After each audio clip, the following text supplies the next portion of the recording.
본문은 예수님과 니고데모의 대화 내용입니다. 니고데모가 누구인가? 본문에서 소개하는 내용을 보면 첫 번째로 니고데모는 바리새인이다 그렇게 소개합니다. 이스라엘은 나라가 멸망하고 백성들이 포로로 잡혀갔다가 하나님의 은혜로 정말 극적으로 다시 본국으로 돌아왔죠. 이때의 이스라엘 백성들이 마음속에 이제 자숙하는 마음을 갖게 됐습니다. 자기들이 하나님의 언약 백성이고 자기들은 선민이다 이렇게까지 자부하면서 살아왔는데 하나님과의 약속을 제대로 지키지 않아서 나라도 멸망하고 자기들도 포로로 잡혀가는 그런 순환을 겪었다. 그들은 그렇게 생각했습니다. 그리고 생각하는 것이 뭐냐 하면 이제 우리가 다시 언약의 말씀으로 돌아가자라는 것이었습니다. 그렇게 해서 만들어진 게 613가지의 구체적인 율법입니다. 스스로 자정하는 마음을 가지고 이제 율법을 좀 만들고 이걸 잘 지켜서 하나님과의 관계를 다시 한번 새롭게 해보자. 이렇게 해서 이들이 마음을 새롭게 했습니다. 그래야 다시 나라가 멸망하지 않고 포로로 잡혀가는 일도 없을 것이라고 그렇게 생각하는 거죠. 그렇게 해서 이제 열심히 율법을 만드는 일이 진행되는데 거기에 깊숙하게 관여했던 사람들이 바로 바리새인들입니다. 예수님이 요한복음 3장 10절에 니고데모를 향해서 이렇게 말씀하셨죠. 예수께서 그에게 대답하여 이르시되 너는 이스라엘의 선생으로서 이러한 것들을 알지 못하느냐. 예수님이 니고데모에게 너는 이스라엘의 선생이라 그렇게 말씀했거든요. 이 말씀은 니고데모가 율법을 가르치고 전수시키는 사람이라고 하는 것을 인정해 주시는 그런 말씀입니다. 니고데모는 그래서 바리새인으로서 삶을 살아갔던 사람이에요. 본문에서는 또 니고데모를 유대인의 지도자다 그렇게도 말씀합니다. 니고데모는 바리새인이면서 유대인의 지도자입니다. 여기서 말하는 유대인의 지도자라고 하는 것은 그 당시 유대 입법기관인 산헤드린 공회의 의원이다 이제 그런 말이죠. 그 당시 유대 사회에는 70명의 산헤드린 공회원들이 있었습니다. 이 사람들은 로마의 지시를 받으면서 유대 사회를 이끌어갔던 그런 사람들입니다. 우리나라로 말하면 국회의원과 같은 그런 사람을 말하는 거죠. 니고데모가 산헤드린 공회원이라고 하는 것은 그만큼 이 사람은 정치적인 입지가 튼튼한 사람이다라고 하는 것을 알려주는 그런 말입니다. 이런 신분을 가진 니고데모가 밤중에 예수님을 찾아온 거예요. 복음서를 보면요, 예수님을 참 많은 사람들이 찾아왔습니다. 그런데 그 사람들은 생각 없이 찾아오질 않았어요. 다 그들이 예수님을 찾아온 데는 그만한 목적이 있었습니다. 자기 아니면 자기 주변의 사람들의 이제 문제가 있는데 그 문제를 예수님에게 가져오면 해결받지 않겠느냐 이런 생각에 다 예수님을 찾아온 겁니다. 예수님을 찾아온 것은 바로 문제 해결이라고 하는 목적이 있었다는 거죠. 그렇다고 한다면 니고데모가 왜 예수님을 찾아왔겠어요? 어떤 목적이 있어서 예수님을 찾아온 게 분명한 것 같은데 여기 지금 니고데모와 예수님과의 대화하는 내용을 보면 왜 찾아왔는지 그 목적을 참 알기가 쉽지가 않습니다. 본문 2절 말씀 보면 니고데모가 예수님을 찾아와서 이렇게 말씀하고 있죠. 그가 밤에 예수께 와서 이르되 랍비여 우리가 당신은 하나님께로부터 오신 선생인 줄 아나이다. 하나님이 함께 하시지 아니하시면 당신이 행하시는 이 표적을 아무도 할 수 없음이니이다. 니고데모가 예수님에게 대화를 하는데 예수님을 찾아온 목적이 이거 보면 마치 찬양하기 위해서 찾아온 것처럼 그렇게 보여집니다. 니고데모는 유대의 지도자이고 바리새인이라고 말씀드렸죠. 예수님의 제자도 아니고 예수님의 측근이 아닙니다. 예수님의 사람이 아니라는 거예요. 그런데 밑도 끝도 없이 예수님을 찬양한다. 이건 어울리지가 않습니다. 게다가 지금 니고데모가 예수님을 찾아온 이 때를 보니까 밤중에 찾아왔다는 거예요. 왜 니고데모가 예수님을 이 밤중에 찾아왔겠습니까? 이 본문 말씀 한 절 가지고서는 왜 이 니고데모가 예수님을 찾아왔는지 그 진위를 파악하기가 쉽지가 않습니다. 그런데 유대인들의 말하는 화법을 여러분들이 이해하면 니고데모가 왜 예수님을 찾아왔는지 그 이유를 알 수가 있어요. 유대인들은 말을 전달하는 데 있어서 특유의 화법이 있습니다. 유대인들은 직설적인 화법을 가급적 피해요. 상대방에게 자기가 하고자 하는 말을 전달하고 뜻을 전달할 때에 비유와 은유 이런 것들을 사용하고, 그래서 쭉 우회적으로 말을 돌려서 하는 그런 방식으로 의사를 전달하는 게 많습니다. 그렇기 때문에 유대인들이 말을 하고 유대인들과 대화할 때는 그 말하는 의도를 잘 생각해 봐야 돼요. 왜 그렇게 얘기했을까? 왜 뚱땅지같이 그런 비유를 들었을까? 이런 것들을 잘 생각해 봐야 됩니다. 성경에 나오는 예를 들어보면요, 사사기에 보면 기드온이라고 하는 사사가 나오죠. 기드온에게는 성경에 소개된 아들만 70명입니다. 그 중에 아비멜렉이라고 하는 아들이 있습니다.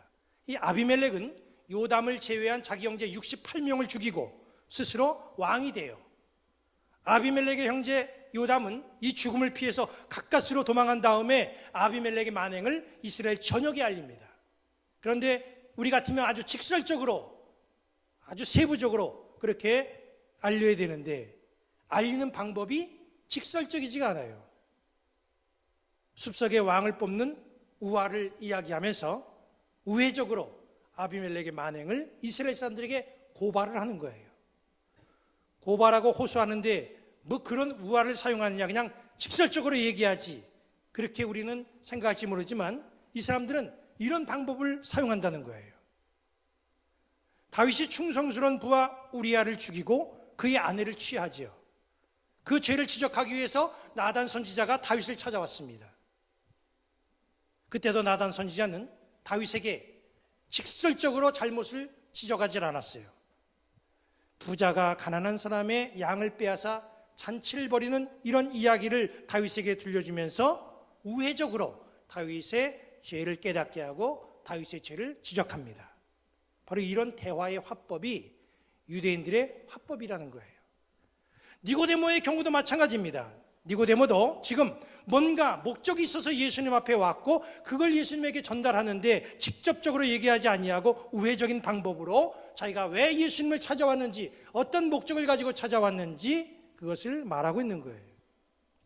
니고데모가 예수님을 찾아온 목적을 알려면 여기 본문 2절 말씀에 나오는 당신이 행하시는 이 표적, 바로 이 구절에 우리가 깊은 관심을 가져야 됩니다. 하나님이 함께 하시기 때문에 나타나는 그 표적을 나에게도 보여주시면 좋겠습니다. 이게 지금 니고데모가 하고자 하는 말이고 그것 때문에 찾아온 겁니다. 니고데모의 목적은 다른 게 아니라 표적을 주님께로부터 보기를 원했던 거예요. 우회적인 표현을 써가면서 예수님으로부터 표적 보기를 원했어요. 고린도전서 1장 22절은 이런 말씀이 나옵니다. 유대인은 표적을 구하고 헬라인은 지혜를 찾는다. 그만큼 유대인들은 표적을 좋아하고 기적 나타나는 걸 굉장히 좋아합니다. 유대인들의 조상 중에서 그들이 가장 선호하고 가장 존경하고 가장 귀하게 여기는 그런 사람이 누구냐면 모세와 엘리야입니다. 유대인들이 왜 이 사람들을 존경하고 왜 이 사람들을 좋아하는가? 그 이유 중에 가장 큰 이유가 뭐냐면 이 사람들은 기적과 표적과 관계되어 있기 때문에 그래요. 홍해를 가르는 모세의 기적 대단하잖아요.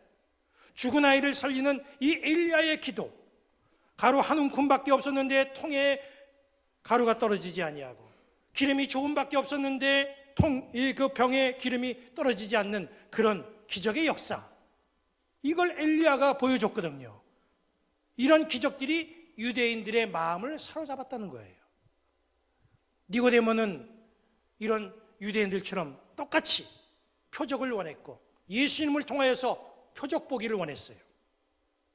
그런데 그래도 명색이 유대 지도자잖아요. 또 바리새인이잖아요. 이런 일반 사람들 틈에 끼어가지고 예수님의 역사 현장을 쫓아다니면서 구경한다고 하는 건 이게 체면이 말이 아니거든요.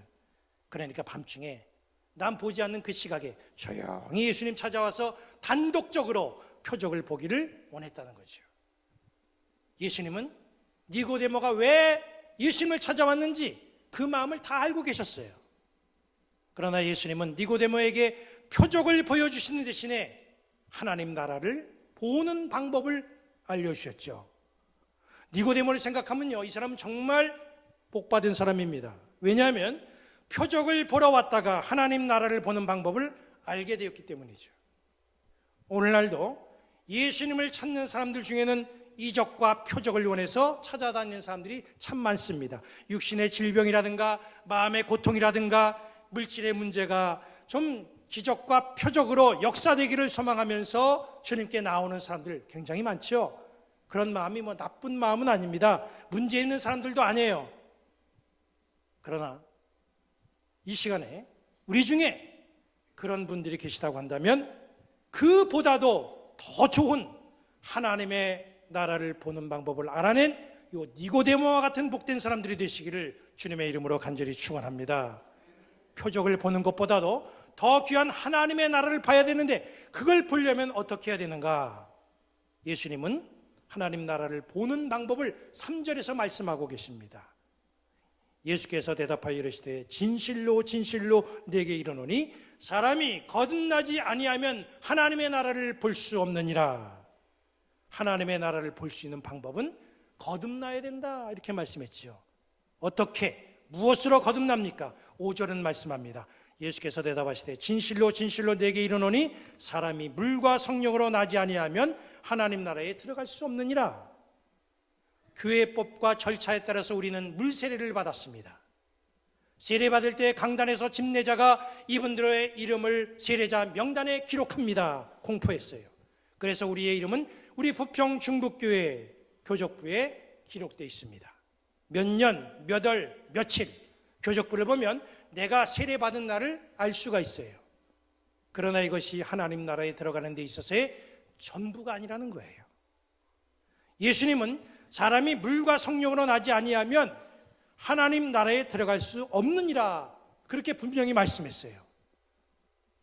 우리가 교회법에 따라서 물 세례도 받았지만 더 중요한 것은 성령 세례도 받아야 된다는 거예요. 교회법에 따라서 물 세례 받을 때 그와 동시에 성령 세례 받은 사람이 있습니다.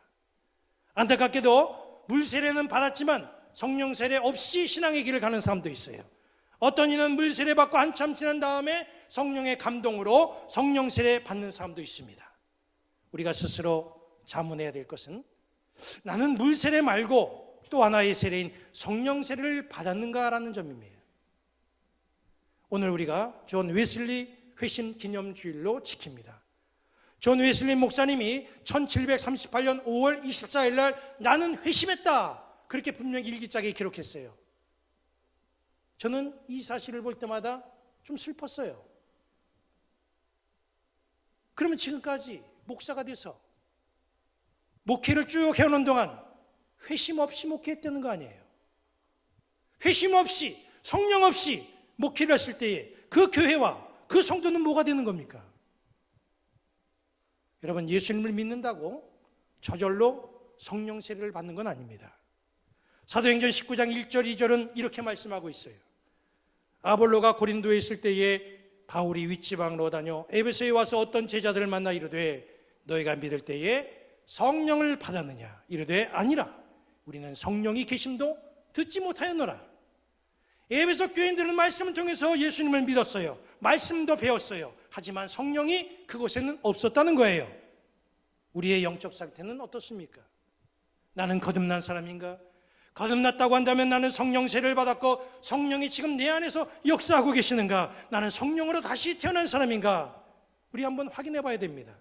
왜 이게 중요하냐면 우리는 하나님 나라에 들어가야 되고 하나님 나라에 들어가려면 물과 성령으로 거듭나야 된다고 하는 예수님의 말씀 때문에 그렇습니다. 나는 성령으로 다시 태어난 사람인가? 성령으로 거듭난 사람인지 알려면 먼저 내가 성령에 이끌리고 있는지 이걸 좀 살펴볼 필요가 있습니다. 누구나 인생길을 걸어가면서 다 자기 생각이 있고 자기 판단이 있어요. 그러나 기도하면 성령이 우리에게 주시는 말씀과 우리를 이끄시는 마음이 있습니다. 사도행전 16장 6절 7절은 이렇게 말씀합니다. 성령이 아시아에서 말씀을 전하지 못하게 하시거늘 그들이 부르기아와 갈라디아 땅으로 다녀가 무시아 앞에 이르러 비두니아로 가고자 했으되 예수의 영이 허락하지 아니하시는지라. 바울은 선교 계획이 있었어요. 그가 가고자 하는 선교 목적지가 있었습니다.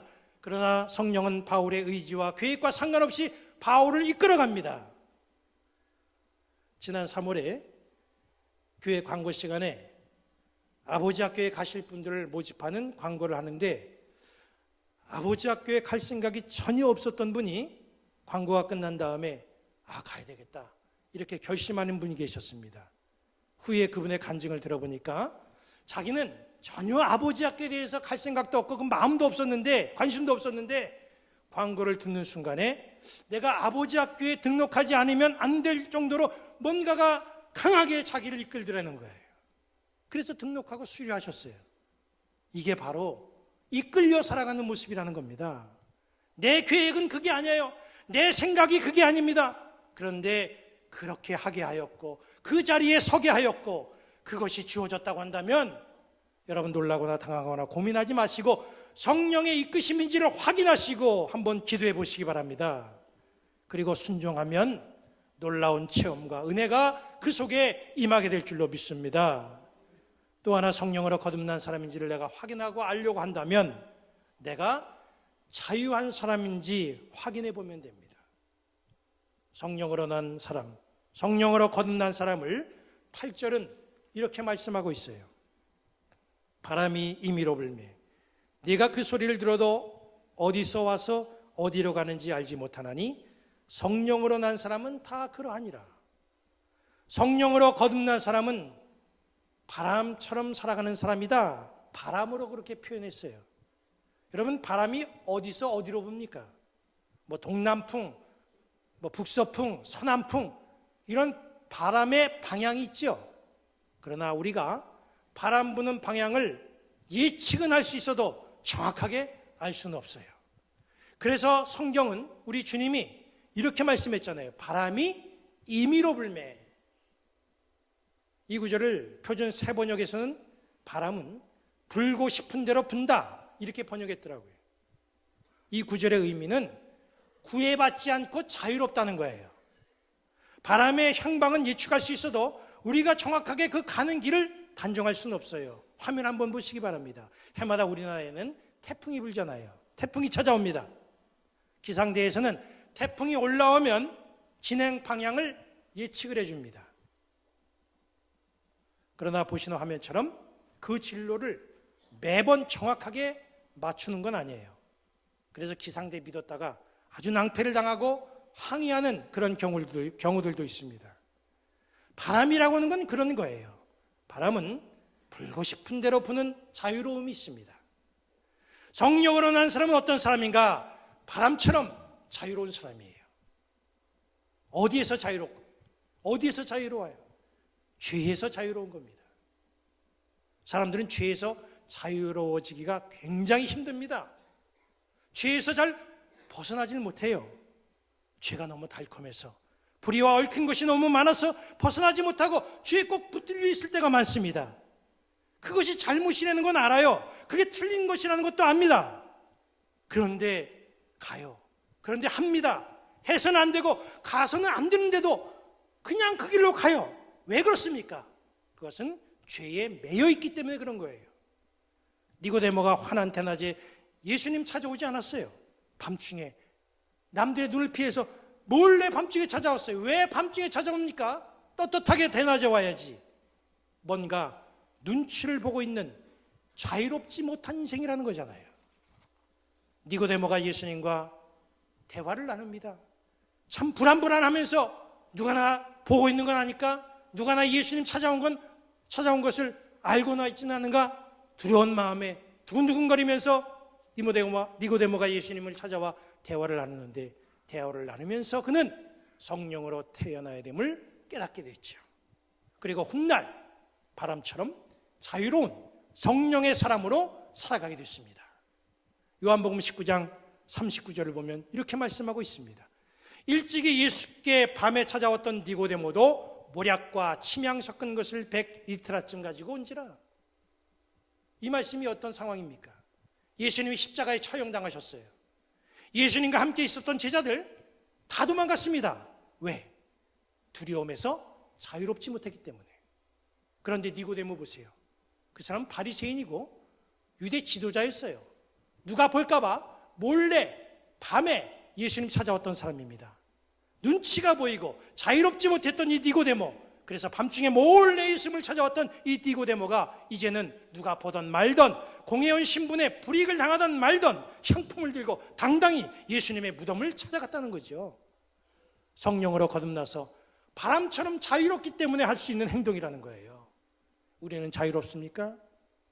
어디서든 누구에게든 나는 장로요, 나는 목사요, 나는 권사요, 난 집사다, 마음껏 내 신분을 표시하고 우리 주님을 자랑하고 우리의 할 말을 하고 우리가 하는 행동이 눈치를 보지 않고 자유롭게 세상을 살아가고 있습니까? 혹시 이 자리에 우리 교회 집사님 와서 날 보고 있는 거 아닌가? 목사님이 혹시 여기 와가지고 나 찾고 있는 건 아니겠지? 우리의 행동이 바람처럼 자유로운 사람인가, 그렇지 않은가를 스스로 한번 진단해 보시기 바랍니다. 어떤 상황에도 바람처럼 자유로운 사람, 떳떳한 사람, 성령으로 난 사람은 다 그러하니라. 얼마나 귀한 말씀입니까? 주님의 이 말씀 마음속에 담으시고 성령을 간구하여 성령 세례 받으시고 거듭나서 성령에 이끌려 살아가는 그런 성도 되시기 바랍니다. 그래서 이 한 주간도 바람처럼 자유로운 그런 성도의 모습이 되시기를 다시 한번 주님의 이름으로 간절히 축원합니다.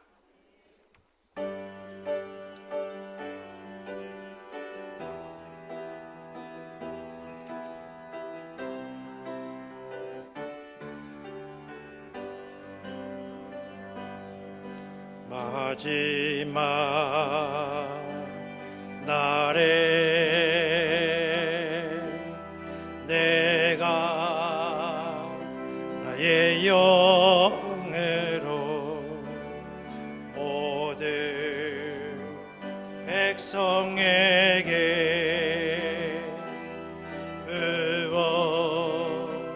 부어주리라.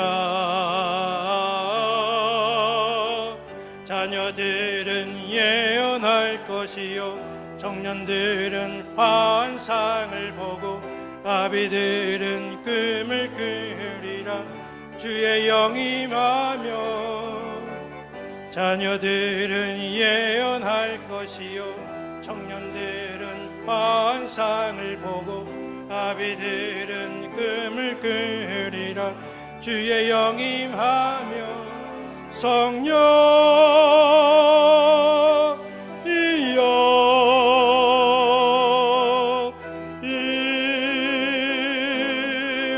임하소서.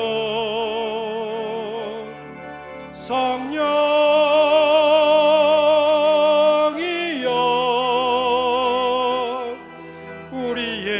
우리에게 임하소서.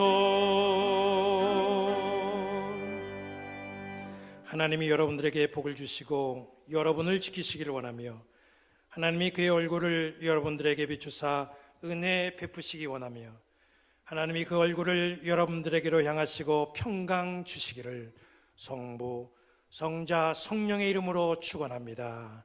아멘.